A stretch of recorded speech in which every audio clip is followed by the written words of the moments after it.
رشتوں میں موڑ ضرور آنا چاہیے، پتہ تو چلے کون آپ کے ساتھ موڑ رہا ہے اور کون اپنی رائے لیتا ہے۔ اتنا کرو کہ جب خود پہ آئے تو برداشت کر سکو۔ جس کی جیسی سوچ ویسی اس کی کہانی۔ کوئی پرندوں کے لیے بندوق رکھتا ہے تو کوئی رکھتا ہے پانی۔ ضرورت کی چیز جب ضرورت سے زیادہ ملے تو وہ بھی غیر ضروری ہو جاتی ہے۔ دنیا میں سب سے زیادہ طاقتور انسان وہ ہوتا ہے جو دھوکہ کھا کر بھی لوگوں کی مدد کرنا نہیں چھوڑتا۔ اپنے خیالوں کی حفاظت کرو کیونکہ یہ تمہارے الفاظ بن جاتے ہیں۔ اپنے الفاظ کی حفاظت کرو کیونکہ یہ تمہارے اعمال بن جاتے ہیں، اور اپنے کردار کی حفاظت کرو کیونکہ یہ تمہاری پہچان بن جاتے ہیں۔ سب سے خوبصورت اور صاف زبان رویوں کی ہوتی ہے۔ کچھ کہنا سننا بھی نہیں پڑتا اور ساری بات بھی سمجھ میں آ جاتی ہے۔ کامیابی حاصل کرنے کے لیے آپ کو اکیلے ہی آگے بڑھنا پڑتا ہے۔ لوگ آپ کے ساتھ تب آتے ہیں جب آپ کامیاب ہو چکے ہوتے ہیں۔ جتنی ذہانت بات کہنے کے لیے درکار ہوتی ہے، اس سے دگنی ذہانت دوسرے شخص کی بات سننے اور سمجھنے کے لیے درکار ہوتی ہے۔ وقت کے ساتھ ساتھ بہت کچھ بدل جاتا ہے، لوگ بھی، رشتے بھی، احساس بھی، اور کبھی کبھی ہم خود بھی۔ جو انسان دوسروں کو شک کی نگاہ سے دیکھتا ہے، حقیقت میں وہ اپنی کردار کی برائیاں دوسروں میں تلاش کرتا ہے۔ ہجوم کے ساتھ غلط راہ پر چلنے سے بہتر ہے کہ آپ تنہا راہ ہدایت پہ چل پڑیں۔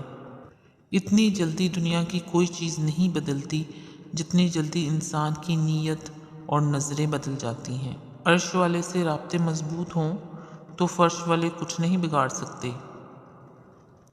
زندگی میں لوگوں سے بس ایک ہی سبق ملا، جن کو ہم جتنا خاص کرتے گئے ان کے لیے اتنے ہی عام ہوتے گئے۔ انسانیت وہاں دم توڑتی ہے جہاں کسی شخص کی مجبوری دوسرے کے لیے تماشا بن جائے۔ کچھ لوگوں کے لیے مصروف زندگی سے ٹائم نکالنا پڑتا ہے اور کچھ لوگوں کو دل سے نکالنے کے لیے زندگی کو مصروف کرنا پڑتا ہے۔ نرم دل سے پتھر دل بننے کا سفر یقین مانے آسان نہیں ہوتا۔ دنیا کا سب سے مشکل کام اس بات کی وضاحت کرنا ہے کہ آپ کسی کے ساتھ کتنے سچے اور مخلص ہیں۔ صبر والے سکون میں رہتے ہیں کیونکہ انہیں معلوم ہوتا ہے کہ اللہ بہتر کرے گا۔ کچھ عجیب ہے یہ دنیا، یہاں جھوٹ سے نہیں سچ بولنے سے رشتے ٹوٹ جاتے ہیں۔ جو شخص تمہاری باتوں کو غور سے نہ سنے، انہیں سننے کی تکلیف نہ دو۔ بعض رشتے ایسے ہوتے ہیں جنہیں جوڑتے جوڑتے انسان خود ٹوٹ جاتا ہے۔ ہمیشہ ایسے شخص کو چنا کرو جو آپ کو عزت دے، کیونکہ عزت محبت سے کہیں زیادہ خاص ہوتی ہے۔ آپ جس کے ساتھ جتنا مخلص ہوں گے وہ آپ کو اتنا ہی زوردار تھپڑ مارے گا کہ آپ کی مخلصی بھی حیران رہ جائے گی۔ جب دل میں میل، طبیعت میں ضد اور لفظوں میں مقابلہ آ جائے تو یہ تینوں جیت جاتے ہیں، بس تعلقات اور رشتے ہار جاتے ہیں۔ لوگوں کو وقت دیں، موقع دیں، عزت دیں، لیکن کسی سے توجہ کی بھیک مت مانگیں۔ گردن کی پیچھے والی سائڈ پر اور دونوں پاؤں کی تلی پر درد اٹھے تو ممکن ہے کہ آپ کو نظر بد لگ گئی ہے۔